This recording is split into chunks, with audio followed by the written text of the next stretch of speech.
Okay, so my essay is going to be about how uh, Asian culture assimilates into America and how they first struggled and got separated and split up, and then how they were able to like come back together and be very influential in many of the major cities throughout the United States today. Uh, I have three sources that I have picked, and all they all kind of talk about the same type of thing, but with uh, different cultural groups. So the first one is called uh, Culture Adaptation, Tradition, and Identity of Diasporic Vietnamese People, a case study in Silicon Valley, California. Describes how, as the Vietnamese arrived, they were, like many of these Asian Asian countries or people that immigrated to America, how they were split up as a way to make it easier for them to assimilate to American culture. But as I've seen throughout all these readings and much of what I've learned, that it was very problematic for that because a lot of these immigrants that came over, especially the Vietnamese, didn't speak English very well, so they struggled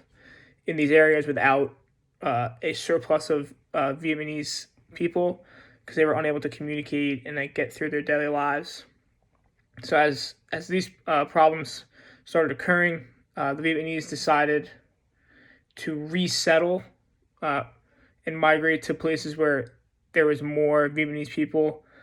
So they were able to be in a community that that they were able to live in and like fully function in, while also being a part, being in America and being a part of American culture. Um, this reading about the Vietnamese explains how they're able to uh, adapt and be creative in ways that they have changed their cultural identity, but also are able to maintain their roots and be able to keep the cultural identities from their homeland instead of just completely flipping the script and turning into a Americanized group of people. This article was from 2016, and the other two are right around the same time, 2014 and 2013. So the next article talks about uh, Indian, Asian Indian from India, how when they came and settled in the Americas. This reading kind of talks about more how the religious groups like were very different from the United States to India as a whole. It talks about how the Hindu population in the United States was way less at 56% of the population than it was for the Hindus in India, which was at 80% at the time, and how the Indian Christians were a lot higher in America at like around 18%, where they saw like a 5% population in India.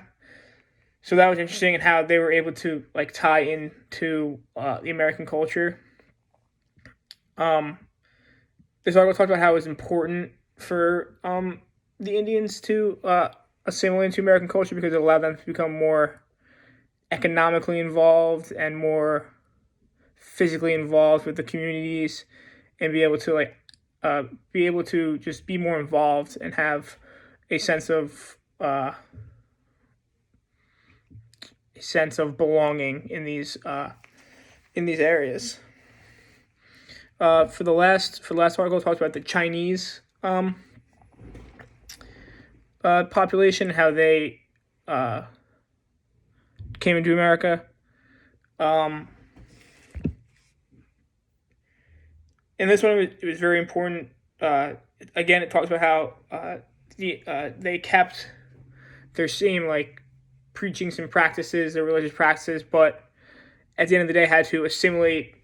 in the more like economic and like professional realm to be able to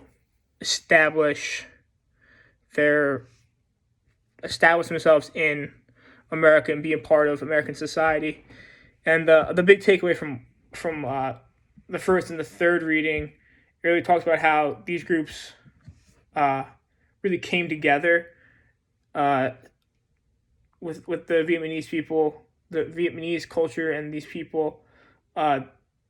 they were able to establish a thriving little community for themselves in San Jose, or right by Silicon Valley in California, and they were able to get themselves into the like engineering and the more technological aspects of this area and the United States as a whole. And for the Chinese groups of people, they were able to establish small towns all over the United States. With everyone talks about the Chinatowns in New York and the Chinatowns in California. They were able to pocket themselves in areas and create a sense of an Americanized version of their homelands, but were also able to keep their mainstream practices at the forefront of what they were trying to do. Although they were able to adapt and be creative with what they were doing, at the end of the day, they were able to hold on to and harness the practices, identity, and the preachings that they were given to these generations and the generations that are going to come after them.